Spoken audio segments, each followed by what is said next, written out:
सभी को मेरा नमस्कार। आपके अपने YouTube चैनल जिसका नाम है हेल्थ इनिंग। आज का वीडियो बहुत ज़्यादा ज़रूरी है उन सभी रोगियों के लिए जिनके पेशाब से प्रोटीन आ रहा है और जिनका साथ में क्रिएटिनिन भी बढ़ा हुआ है और जिनका क्रिएटिनिन नहीं बढ़ा है लेकिन उनके पेशाब से प्रोटीन आ रहा है। और ये प्रोटीन आपके काफ़ी लंबे समय से आ रहा है और आप बहुत सारी मेडिसिन्स भी ले रहे हैं, पर ये पेशाब से प्रोटीन आना जो है वो आपका रुक नहीं रहा है, जिसकी वजह से आपकी किडनी में लगातार डैमेज होता जा रहा है। आज हम जानने वाले हैं कि पेशाब से प्रोटीन आना क्यों जल्दी बंद नहीं होता है, क्या कारण होते हैं इसके जो ये इतनी जल्दी बंद नहीं होता है, चाहे इसका कितना भी ट्रीटमेंट क्यों ना करा लिया जाए, और क्या कुछ ऐसी मेडिसिन अवेलेबल हैं जिनसे ये बंद हो सकता है। तो मैं आज आपको मेडिसिन भी बताऊंगा और उसका लेने का तरीका भी बताऊंगा कि इस मेडिसिन से आपको क्या इफेक्ट आने वाला है और ये आपके पेशाब से प्रोटीन आना कैसे बंद हो सकता है। और हम जानेंगे कि पेशाब से प्रोटीन आना कितना गंभीर तौर से नुकसानदायक है किडनी के लिए और आपकी ओवरऑल हेल्थ के लिए, और इसके क्या क्या आपको कल फ्यूचर में इसके परिणाम देखने को मिल सकते हैं अगर आप लापरवाहियां करते हैं। तो पूरे वीडियो पे रहना बहुत ज़्यादा जरूरी है क्योंकि ये आपकी सेहत से जुड़ा हुआ है, तो इसलिए पूरे वीडियो को देखिएगा। तो चलिए शुरू करते हैं हमारा आज का वीडियो। पेशाब से प्रोटीन आना एक गंभीर रोग की तरफ इशारा करता है। पेशाब से प्रोटीन आने का मतलब होता है कि आपकी किडनी में कुछ ना कुछ नेफ्रॉन से जुड़ी हुई संक्रामक रोग है आपकी किडनी में।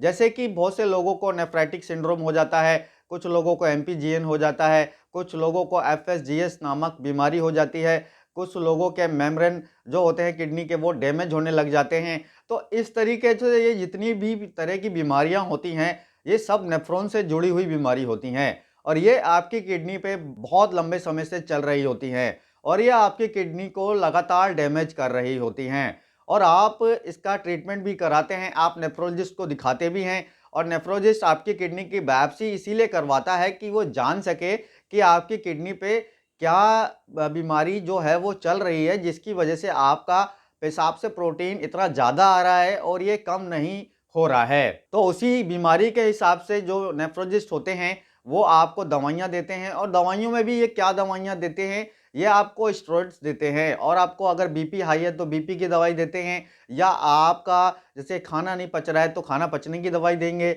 या आपके ब्लड में बहुत ज़्यादा एसिड बन रहा है तो उसके लिए भी ये दवाई देते हैं। लेकिन स्टेरॉइड के बहुत सारे दुष्परिणाम होते हैं। अगर आप लंबे समय तक स्टेरॉइड लेते रहेंगे तो आपकी आंखों में काला मोतिया भी हो सकता है या सिंपल वाला मोतिया भी हो सकता है जिसको सफ़ेद मोतिया बोलते हैं। अगर काला मोतिया हो गया तो आपकी आँख की नर्व जो होती है वो डैमेज होने लगती है और फिर एक समय बाद आप अंधे हो जाते हैं। अगर आपको नॉर्मल मोतिया हुआ है, सफ़ेद मोतिया हुआ है तो आपको सर्जरी करानी पड़ती है, अपने आँखों की लेंस डलवाने पड़ते हैं आँखों में।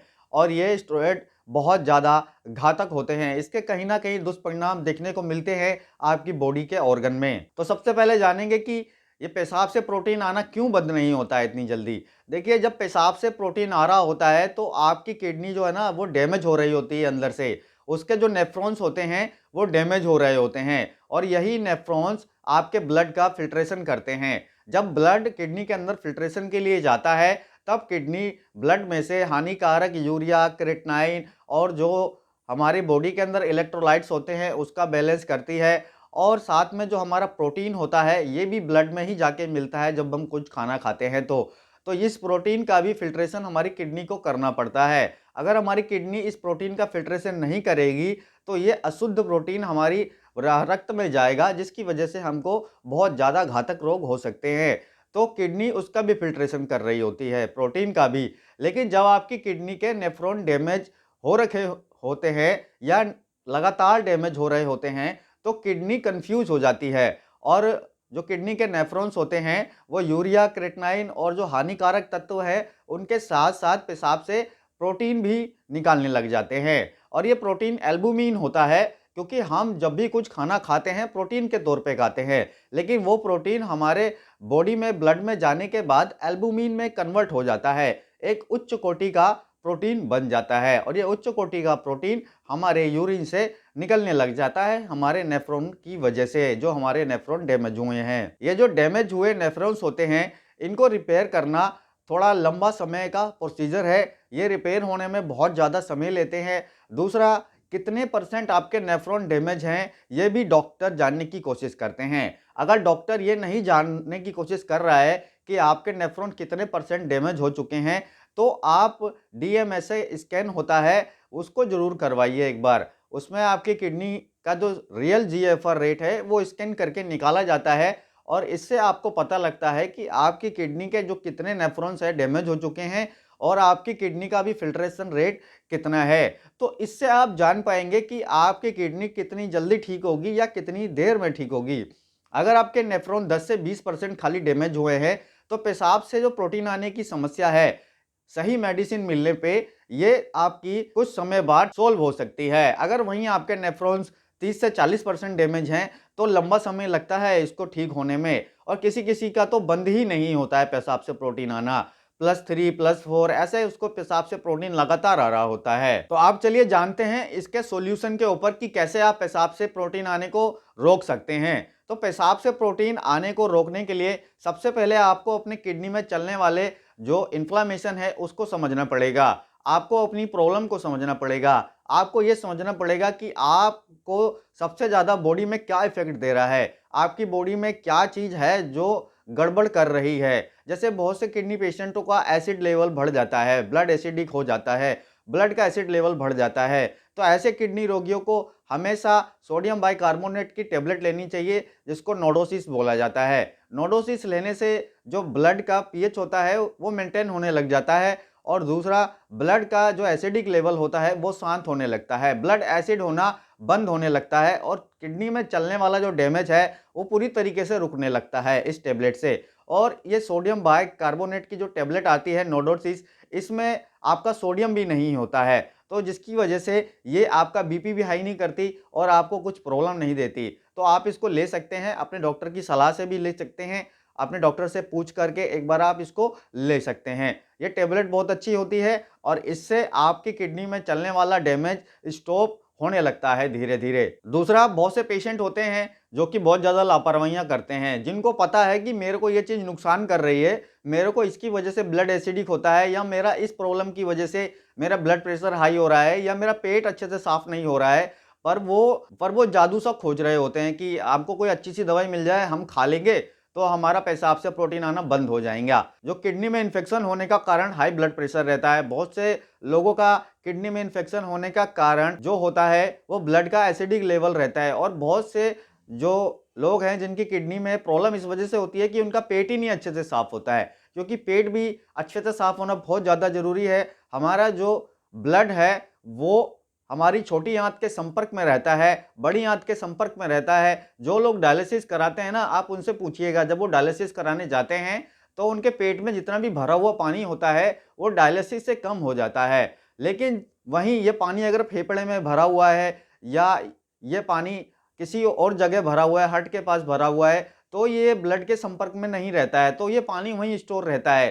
फिर ये अलग से टेपिंग करके निकलवाना पड़ता है। तो इसलिए मैं हमेशा आपको बोलता हूँ कि आपका अगर पेट अच्छे से साफ नहीं होता है, तो आप अपना पेट पहले अच्छे से साफ करिए। पेट अच्छे से साफ होने के बाद आपका ब्लड प्रेशर कंट्रोल में रहेगा, आपका ब्लड एसिड कंट्रोल में रहेगा। दूसरा, आपको भूख अच्छी लगेगी और आपकी जो पाचन के विकार हैं वो समाप्त होंगे और आपका पेट अच्छे से हर खाने को पचा पाएगा। मैं आपको ज़्यादातर हर्बल मेडिसिन बताता हूँ। हर्बल मेडिसिन के एक बेनिफिट्स होते हैं। अगर ये आपको फ़ायदा भी नहीं करेगी तो ये आपको नुकसान भी नहीं करेगी। और देखिए, एलोपैथी मेडिसिन्स होती है, आप किसी भी तरह की एलोपैथी मेडिसिन खाते हैं उसके साइड इफ़ेक्ट हमेशा होते हैं। अगर वो आपको फ़ायदा भी करेगी तो आपको वो नुकसान भी करेगी। अगर फ़ायदा नहीं करेगी तो नुकसान तो करेगी ही करेगी। ये एकदम फैक्ट है 100%। तो चलिए हम कुछ आज जड़ी बूटी के ऊपर बात करेंगे, ऐसी जड़ी बूटियाँ जिससे आपके पेशाब से प्रोटीन आने की समस्या में इजाफा ज़रूर होगा। तो सबसे पहले तो अगर आप अर्क मकोए आप पे कोई इफ़ेक्ट नहीं डाल रहा है, तो आप क्या करिए, जो मकोए होते हैं ना, सूखे हुए मकोए मिलते हैं पंसारी की शॉप पे, काले-काले मकोए होते हैं और उस मकोए को आप लीजिए। मकोए लेने के बाद इन मकोए को आप 500 ml पानी में कूट करके डालिए, इसका चूरा बना लीजिए। चूरा बनाने से जो इसके अंदर मेडिसिनल प्रॉपर्टीज़ हैं, वो पानी के अंदर बहुत अच्छे से घुल जाएँगी।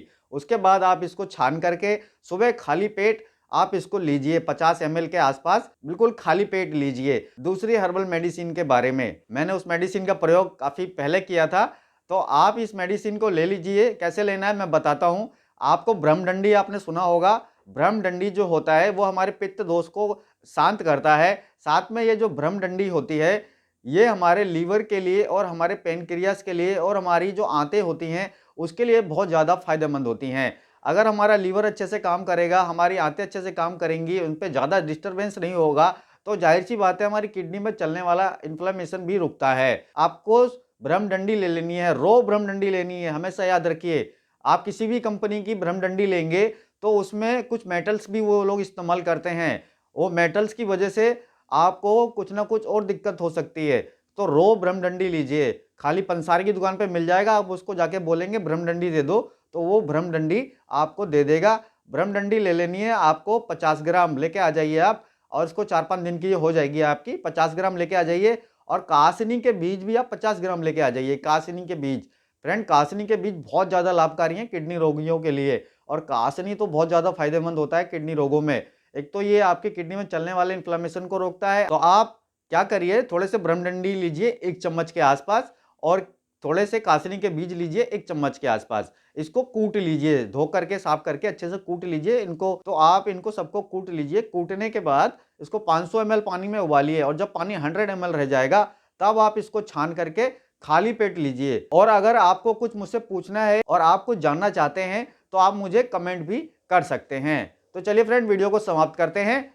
धन्यवाद।